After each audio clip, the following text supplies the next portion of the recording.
we've seen 40,000 and more vulnerability.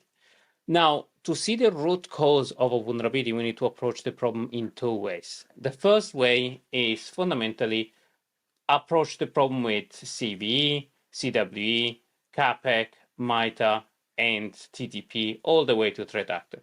This is fundamentally to create from a specific CVE the class of vulnerability that is the CWE, the typology, and again, classes of vulnerability called CAPEC, and then the MITRE attack or the relevant attacker indicators that then can map to threat actors and who is actually performing specific ransomware attacks or specific targeted attacks.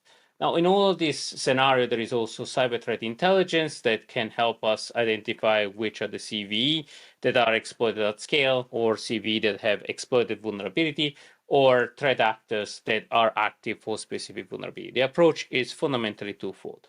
But if we see the software and the threat intelligence for software vulnerability, this is really not the right approach, because there isn't a direct mapping between CWE and CTI. That is traditionally where software comes about. Now, for certain libraries built in software, CVE is better. Now, the challenge with CWE, and I've taken just an example of few of them, is that there are a lot and they are quite complex in terms of structure. I'm going to touch on the structure in a second, but if we just take path traversal, that is just one class of vulnerabilities,